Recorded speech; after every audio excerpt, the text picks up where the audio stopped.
In the program Spotlight, now we bring you a discussion on significant aspects of Quad Foreign Ministers meeting. The participants are Skand Ranjan Tayal, former ambassador, and Deeksha Saksena, Akashvani correspondent. Quad is a grouping of four major countries: India, Australia, Japan, and the United States of America. Today, the spotlight is on the recently concluded Quad Foreign Ministers meeting in Japan. To discuss more on this, we have with us Ambassador Skand Ranjan Tayal. Ambassador Tayal, welcome to the show. Thank you. Ambassador Tayal, I would first like to ask you, what is Quad, and can you also delve in the history of Quad? The idea of Quad, which is a short form of quadrilateral, that means four, came initially by Prime Minister Shinzo Abe, the then former Prime Minister, in 2007 when he visited India and spoke about a confluence of Indian Ocean and Pacific Ocean. Before that, always strategically, economically, culturally, it was felt that these are two very separate regions. Then there were some tentative steps to bring four major democracies of Indo-Pacific, that is Japan, Australia, India, and United States, America, together. But governments changed in Australia, and somehow the momentum was not there. But in November 2017, the Quad became a formal group. It is not an alliance. It is not security dialogue. It is a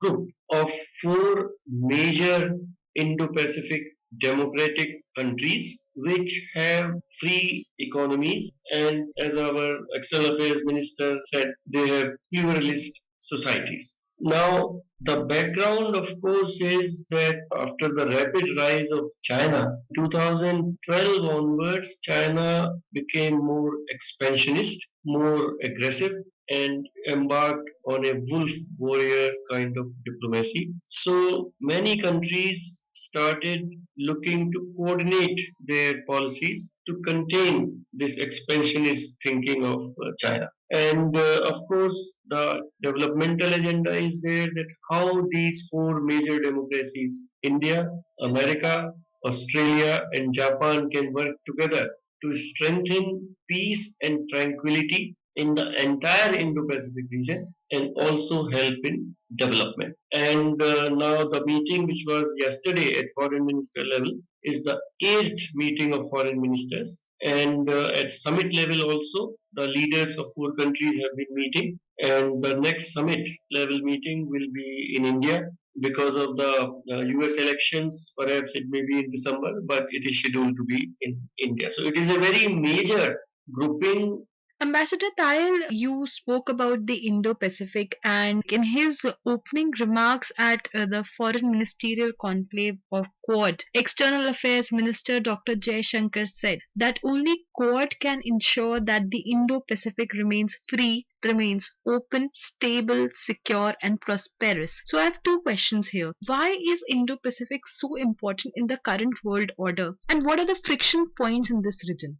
Indo-Pacific is very important economically as the economic center of gravity of the entire world is shifting from Europe and transatlantic, that means Europe and America, towards Asia, Indo-Pacific. This is because of the rise of China, rise of India as the third largest economic power, Korea, Australia, etc. And almost 70% of the global trade by ships passes through the sea lines of communication from Indian Ocean or Pacific. In Indian Ocean, the choke points are not very many, but South China Sea, East Asia Sea, etc., there are many choke points where negative power can try to choke free movement of global shipping. So the major issue which is coming in Indo-Pacific is that gradually China is expanding its control over South China Sea.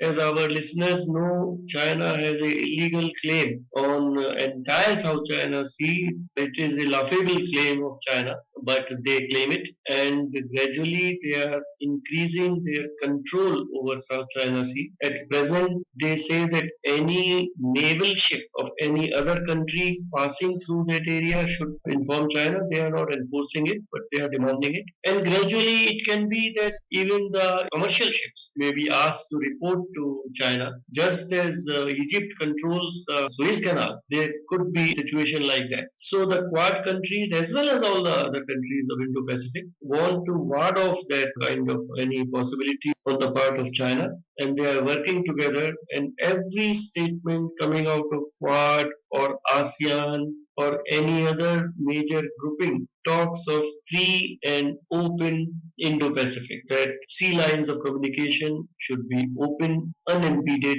and without any restrictions. Ambassador Tayal, you were speaking about China, and very interestingly, my next question is also on China. The Quad foreign ministers in Tokyo called for upholding the free and open, rules based international order and respecting the principle of freedom, human rights, democratic values, sovereignty, and territorial integrity of nations. How do you analyze this statement and also your comments on China's reaction to this statement? One more sentence which is there in the joint statement, in addition to what you mentioned, it says that the region should be where no country dominates over others and each state is free from coercion in all its forms. Now, what we are seeing, the world is witnessing in South China Sea is open coercion by Chinese Coast Guard of Philippines fishermen, fishing boats, and their supply boats, which are operating in the Philippines free economic zone, their exclusive economic zone, which is accepted by the international community, which has been endorsed legally by the UN Conference on Law of the Sea. They have an arbitration tribunal, which has given an award in favor of Egypt that the Chinese claims against Philippines are illegitimate, illegal, and they have no basis. But China is not accepting that. So when the Quad statement says rules-based global order, that is critical of China because China is not obeying the arbitral award of the UN Conference on Law of the Sea. So that is one, and intimidation. That is the other one, that which is pointed. China has not been named in the joint communique, but this is very clearly these three parts of the statement are directed towards China.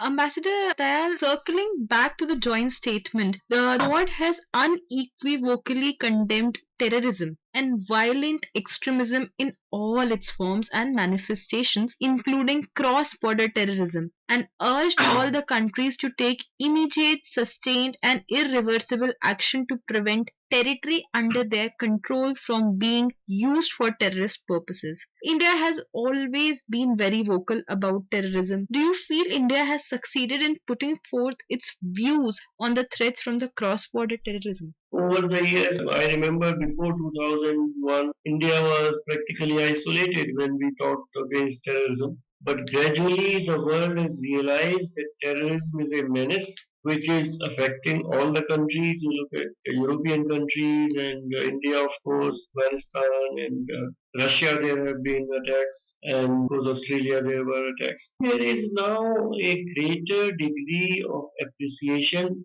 that terrorism is not homegrown, it is nurtured by cross-boundary forces. It is financed by countries which are where the financial control is slack.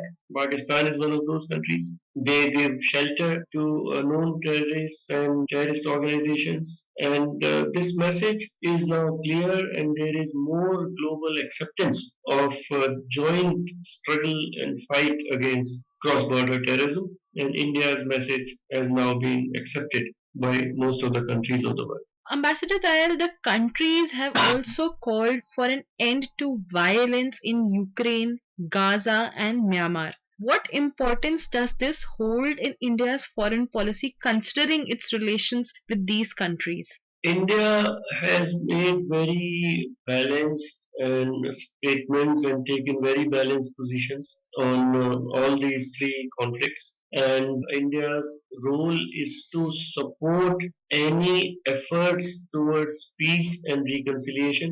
As far as Ukraine is concerned, our Prime Minister has clearly told President Putin publicly in the SCO meeting that this is not an era of war.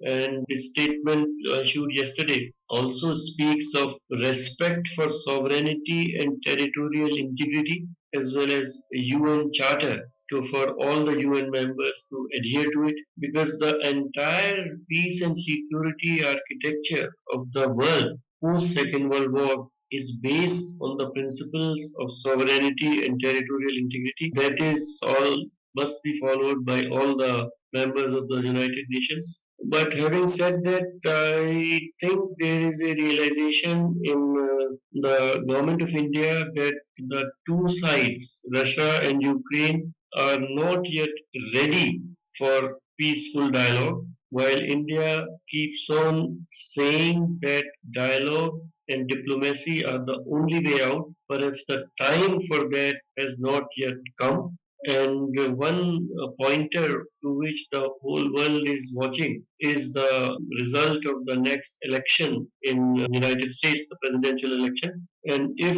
President Donald Trump comes back as president, then his views on NATO as well as Russia are quite different from the views of President Joe Biden. So there could be a new opening for some kind of a movement towards peace in Ukraine, and given India's open contacts, dialogue and communication with both Russia and Ukraine, perhaps at that time India would be in a position to contribute to this process of peacemaking. Certainly, Ambassador Tayal, I'm sure the world is looking at the United States presidential elections to be held later this year. Ambassador Tayal, Dr. Jaishankar also met his Japanese counterpart Kamikawa Yoko and American counterpart Antony Blinken on the sidelines. India and Japan have set $42 billion investment target by 2027. Could you please elaborate on the areas of cooperation already existing between the two countries, and how do you look at the recent announcement? Japan has been a very, very strong partner in India's development. Japan's assistance in different forms and investment has transformed India's urban transport section. All listeners know the Suzuki car, the Maruti investment which changed the automobile sector in India. Then we in Delhi are using Delhi Metro, and there again there was a huge Japanese investment. Now Japanese ODA, the Official Development Assistance for the freight corridors and for Mumbai, Ahmedabad, high-speed train. It is a transformational investment by Japan, and their private sector is also ready to invest in India because they are looking to shift some of their investments from China. Japan has a earmarked $2 billion to assist such companies which want to shift from China to India. And now it is really a very positive, I would say, challenge for India's private sector, India's states to attract investment, because the Japanese are keen to invest in India, and now the new investment could be in startups. The SoftBank of Japan has backed many startups in India with huge investments. There are lots of possibilities both in traditional sectors as well as in new sectors which are around communications, internet, artificial intelligence, big data, etc. Lastly, Ambassador Tayal, could you please explain? India is set to host the Quad Summit later this year. Could you throw light on the areas which India is planning to explore for the agenda? The main objective, of course, is to work together to ensure that there is peace, tranquility, stability in the entire Indo-Pacific, that the developmental process of Indo-Pacific countries continues without any hindrance, without any negativity from any country, and how to strengthen the maritime awareness and maritime security of small island, Pacific islands could also perhaps be on the agenda because India also has been giving a lot of attention to Pacific island countries. Thank you so much for sparing your valuable time for this very in depth discussion. Thank you very much. You were listening to a discussion on significant aspects of Quad Foreign Ministers meeting. The participants were Skand Ranjan Tayal, former ambassador, and Deeksha Saksena, Akashvani correspondent. This is Akashvani. In the program Money Talk, now we